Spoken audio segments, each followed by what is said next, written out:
یہ بولتا ہے جو وہی بولتی ہے، تو اس کا مطلب یہ ہوا رسول نے فرمایا حسین منی وانا من الحسین، حسین مجھ سے ہے اور میں حسین سے ہوں۔ اس کا مطلب ظاہراً رسول نے فرمایا، اگر باطن دیکھا جائے تو اللہ نے فرمایا، کیونکہ رسول بغیر وحی کے کلام ہی نہیں کرتا۔ اور میں نے جس حدیث کو اپنا سرنامہ کلام قرار دیا ہے وہ بھی رسول کی حدیث ہے، ان الحسین مصباح الہدی والسفینۃ النجات، حسین ہے ہدایت کے چراغ اور حسین ہے نجات۔ یہ جو فرش اعضا ہے یہ ہے حسین کی کشتی۔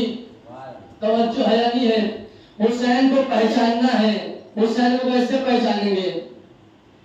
ایک جملہ سن لیجیے اور ماشاءاللہ عرشی بھائی کوثر صاحب اور جناب امتیاز صاحب پیشخانی کر رہے تھے، اس کے دوران اعلان کر رہے تھے کہ فرش اعضا پہ آ جاؤ، فرش اعضا پہ آ جاؤ۔ میں صرف ایک جملہ پڑھوں گا، اس کے بعد آپ جانے عرب کی شہزادی جانے۔ یہ فرش اعضا ایک ایسی جگہ ہے جہاں پر کوئی اپنی مرضی سے نہیں آتا، شہزادی جسے دعوت دیتی وہ آ جاتا ہے۔ ایک صلوات بھیجے گا محمد و آل محمد۔ ابھی ماشاءاللہ آپ جلوسوں میں جائیں گے اور ماشاءاللہ جلوسوں کی رونق بنیں گے۔ یہ جلوس ہم کس کی یاد میں نکالتے ہیں؟ مولا حسین علیہ السلام کی یاد میں۔ ہم نے امام حسین کو پہچانا ہی نہیں۔ امام حسین صرف ایک مقصد کے لیے نہیں گئے تھے، صرف اور صرف قربانی دینے کے لیے نہیں گئے تھے، بلکہ چاہے وہ دنیاوی علم ہو، چاہے وہ دینی علم ہو، چاہے بہن بھائی کا رشتہ ہو، چاہے باپ کا رشتہ ہو، چاہے امی اماں اور والدین کا رشتہ ہو، ہر لحاظ سے امام حسین نے قربانی دی۔ کوئی یہ نہ کہے کہ امام حسین نے صرف ایک چیز کے لیے قربانی دی، امام حسین نے ہر لحاظ سے قربانی دی۔ اسی لیے اللہ نے کیا کہا؟ ارجعی الی ربک راضیۃ مرضیہ۔ ہر نبی دنیا میں آیا اور یہ کہہ کر چلا گیا، آدم جیسا نبی دنیا میں آیا اور یہ کہہ کر چلا گیا، اے اللہ تو مجھ سے راضی ہو جا۔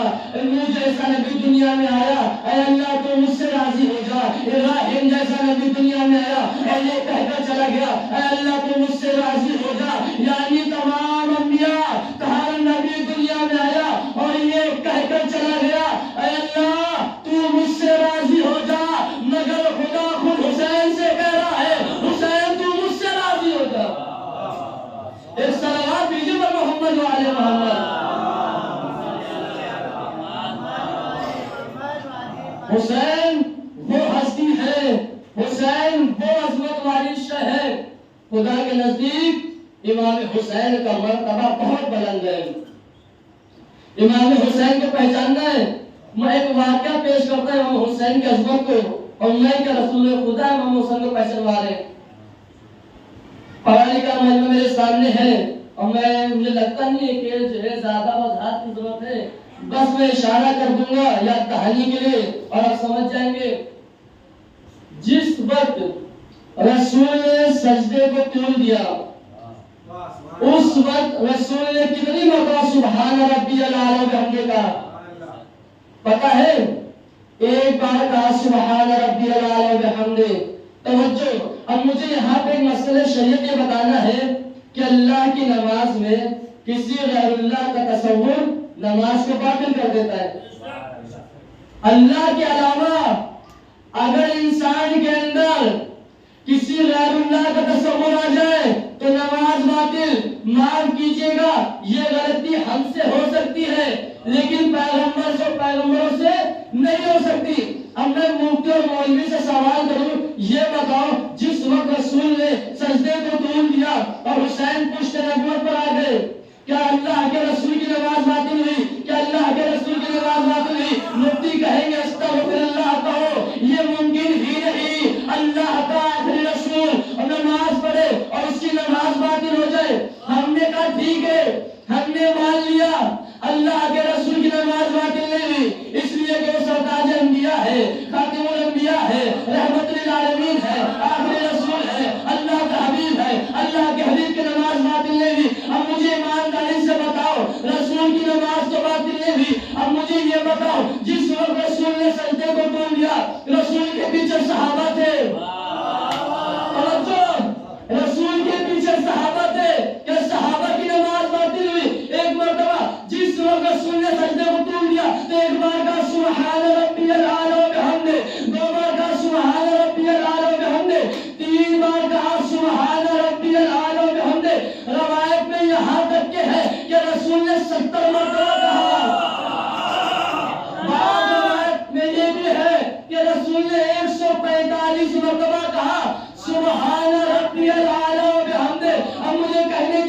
ایک صحابی نے سر اٹھایا، دیکھا حسین پشت پر ہے، پھر سجدے میں چلا گیا۔ دوسرے صحابی نے سر اٹھایا، دیکھا حسین پشت پر ہے، پھر سجدے میں چلا گیا۔ تیسرے صحابہ نے سر اٹھایا، دیکھا حسین پشت پر ہے۔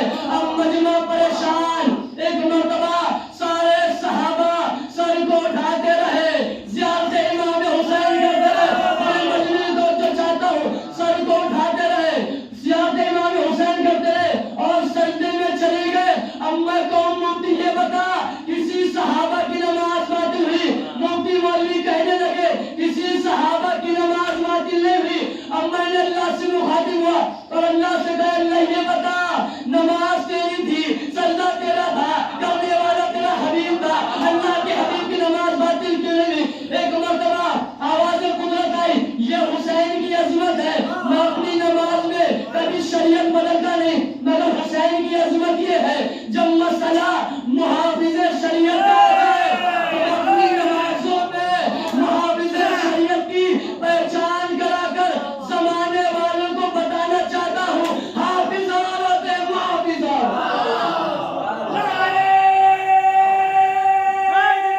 ہاتھ بند گئے۔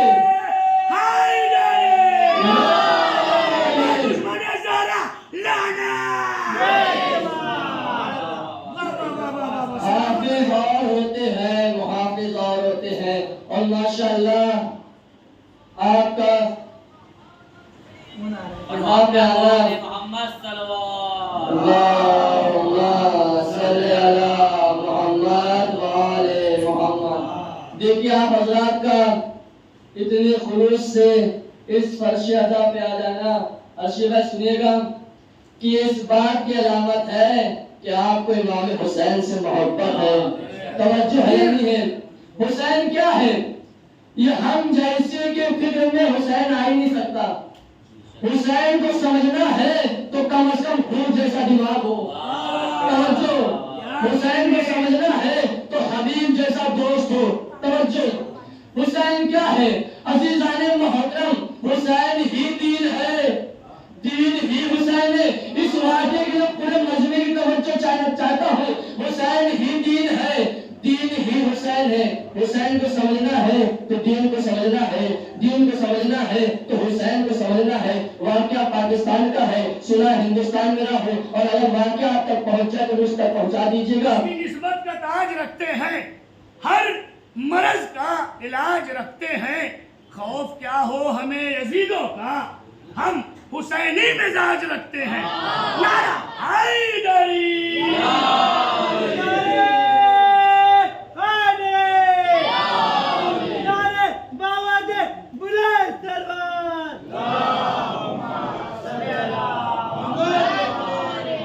ماشاءاللہ آپ لوگ مکمل طور سے آمادہ ہو چکے ہیں واقعہ سننے کے لیے۔ سنیے، ایک مولانا صاحب اگر ذہن میں نام آ جائے تو انشاءاللہ آخر میں نام بھی آپ کو بتا دوں گا۔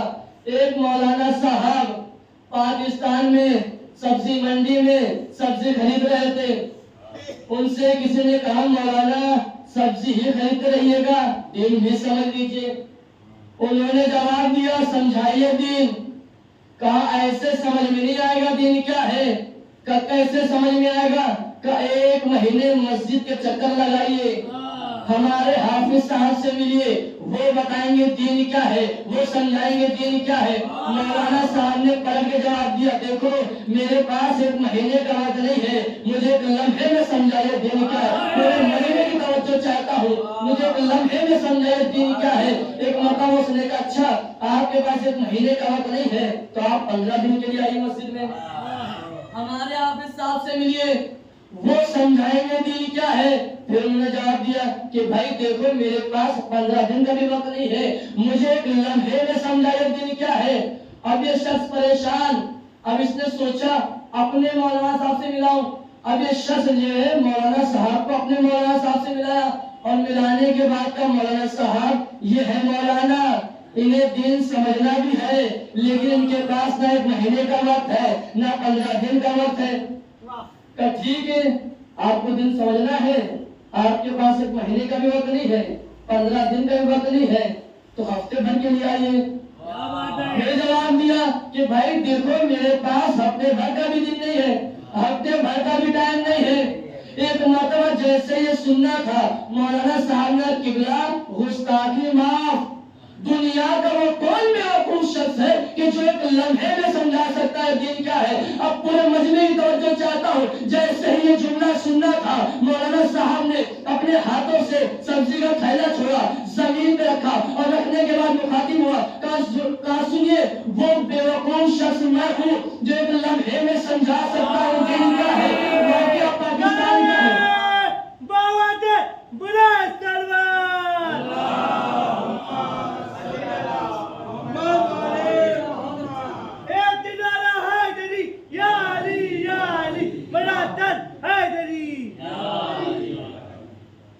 واقعہ بہت بلند نعرہ سلوات.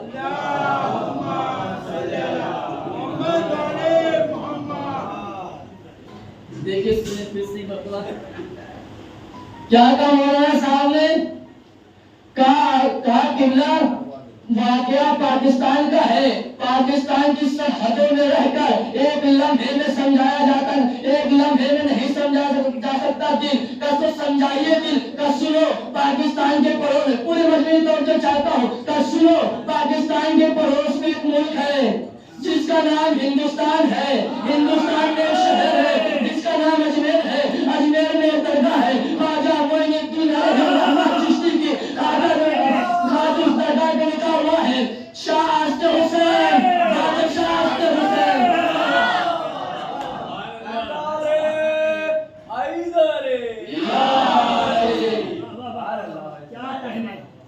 کیا کہا؟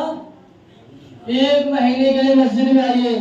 انہوں نے کیا کہا؟ بھائی میرے پاس وقت نہیں ہے. 15 دن کے لیے آئیے, کا وقت نہیں ہے. ہفتے بھر کے لیے آئیے, وقت نہیں ہے. آپ نے دیکھا وہ وقت مانگ رہے, وقت دے رہے تھے لیکن ان کے پاس وقت نہیں تھا.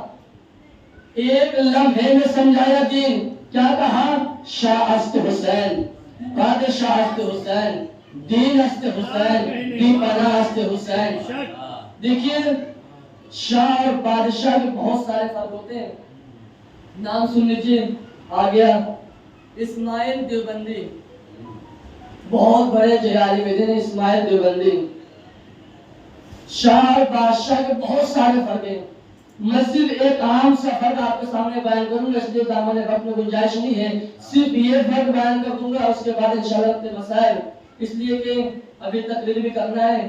تو سنیے گا شاہ اور بادشاہ کے بہت سارے فرق ہیں, ہر لحاظ سے, ہر طریقے سے, ہر نحس سے. لیکن ایک عام سا فرق سن لیجئے بچوں کے لیے. بادشاہ کو حکومت کرنے کے لیے تخت کی ضرورت ہوتی ہے, لیکن شاہ جہاں بیٹھ جائے وہیں سے حکومت شروع. زمین پہ بیٹھ جائے تو زمین سے حکومت.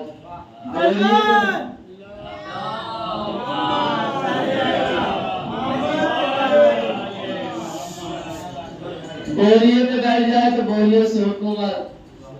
زمین پہ بیٹھ جائے تو زمین سے حکومت. اور کسی دن ٹہلتا ٹہلتا اس رسول کی پشت پر آ کے بیٹھ جائے تو وہیں سے حکومت شروع کر دیتا ہے. عزیزان محترم, جس وقت حسین رسول کی پشت پر آئے نا تو امام حسین نے وہیں سے حکومت کی. اور آپ کو پتا ہے جیسے ہی رسول سجدے میں تھے حسین پشت پر تھے. اب صحابہ سوچ رہے تھے حسین اب رسول اب اٹھ جائیں گے, رسول اب اٹھیں گے.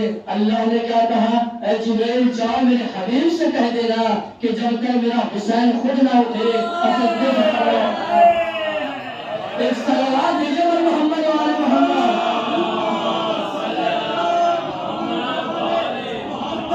شہر میں پانی نے بھیک مانگی ہے, سمندروں کی روانی نے بھیک مانگی ہے. حسین کرب و بلا میں تیری ضعیفی سے پیمبروں کی جوانی نے بھیک مانگی. نعرہ حیدری. ماشاءاللہ, ابھی کوثر بھائی نعرہ لگایا اور آپ نے جواب دیا ہے. ایک جملہ بس سن لیجیے. خدا سلامت رکھے یا علی کہنے والوں کو, اس لیے کہ ہمیں آج کی سرکاروں پہ بھروسہ نہیں. نوٹ بندی ہوئی, کالے دن باہر آئے یا نہ آئے, لیکن ہمیں صادق آل محمد پر پورا بھروسہ ہے. وہ کالے دن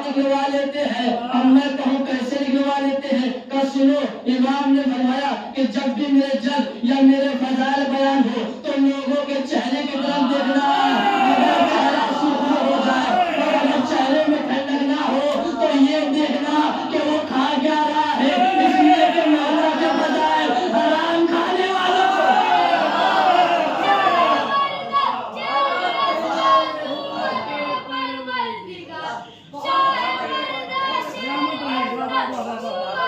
بہت اچھا پڑھ رہے ہو، واہ واہ واہ۔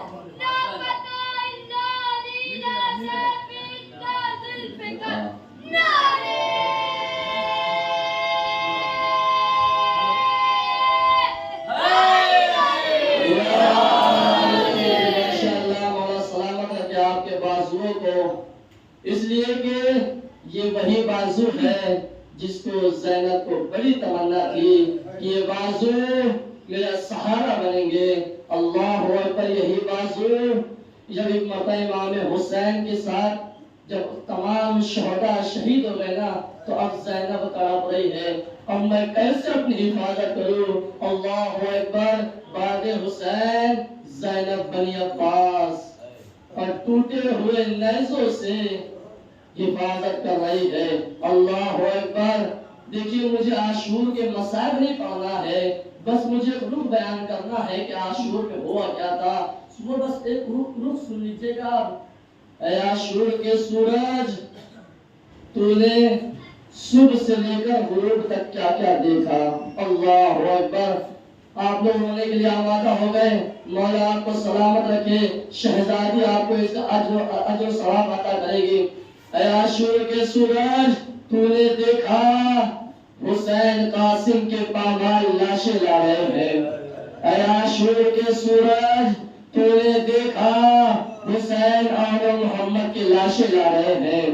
اے عاشور کے سورج، تو نے دیکھا علی اکبر کے گلے پہ، علی اکبر کے سینے پہ برچھی لگی۔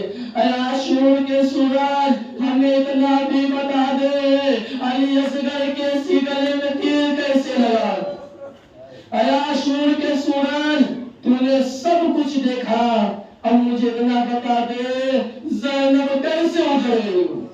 اللہ اکبر، آپ جب روتے ہیں نا 3 بیویاں آ جاتی ہے، ایک بیوی جنت البقیع سے آتی ہے پسلیاں تھام کر اپنے باپ نے بھیا اپنے باپ نے حسین کا پرسا لینے، ایک بیوی شام سے آتی ہے عزادار، یہ وہی بیوی ہے کہ بعد حسین جب خیموں میں آگ لگائی گئی تو ایک مرتبہ زینب کے سروں سے چادریں چھین لی گئی۔ اللہ اکبر، ایک وہ بیوی جو 4 سال کی ہے، عزادار جب آپ روتے ہیں نا تو ایک مرتبہ سکینہ کہتی ہے پھپھی اماں یہ کون لوگ ہیں جو میرے بابا حسین پہ رو رہے ہیں؟ طرف زینب کہتی ہے اے بیٹی سکینہ، یہ تیرے بابا کے عزادار ہیں، تیرے بابا پہ رونے والے ہیں۔ طرف سکینہ کہتی ہے پھپھی اماں کاش کے یہ عزادار کربلا میں ہوتے، میرے کانوں سے گوشوارے نہ چھینے جاتے۔ اللہ اکبر، اجرکم علی الزہراء، اجرکم علی الزہراء، خدا آپ کو کوئی غم نہ دے سوائے مظلوم کربلا کے۔ یہی سکینہ ہے، حمید ابن مسلم کہتا ہے جب میں نے ایک بچی کو دیکھا جو کوفے کی گلیوں میں گھوم رہی تھی، میں نے روکا اور روکنے کے بعد کہا بچی تیرا نام کیا ہے؟ اے بچی تیرا نام کیا ہے؟ سکینہ کہتی ہے کہ میں ایک یتیم کی بیٹی یتیمہ ہوں، میں حسین کی بیٹی ہوں۔ حمید ابن مسلم آگے بڑھا اور آگے بڑھنے کے بعد کہا اے سکینہ تم کہاں جا رہی ہو؟ کہا میں اپنے چچا سے شکایت کرنے جا رہی ہوں، ایک مرتبہ دامن جلا ہوا تھا۔ اسی پہ روایت بھی ہے کہ جب جناب سکینہ کوفے کی گلیوں میں گھوم گئی تو ایک مرتبہ شمر ملعون آگے بڑھا اور آگے بڑھنا تھا۔ سکینہ کہتی ہے شمر میرے قریب نہ آنا، میں فاطمہ کی بیٹی ہوں۔ شمر آگے بڑھا، سکینہ پیچھے ہوئی، شمر آگے بڑھا۔ ایک مرتبہ شمر نے کہا سکینہ یہ گوشوارے مجھے دے دے۔ سکینہ کہتی ہے اے شمر یہ بابا نے مجھے بڑے پیار سے پہنایا ہے، میں تمہیں گوشوارے نہیں دے سکتی۔ اللہ اکبر، ایک مرتبہ جناب سکینہ کے کانوں سے شمر ملعون نے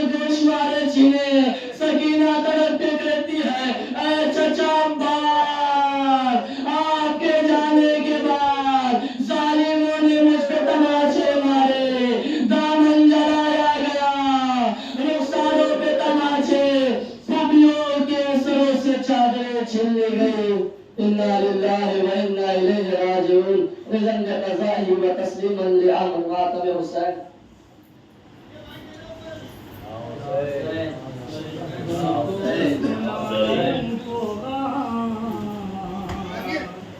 میرے امو ڈھونڈوں میں تم کو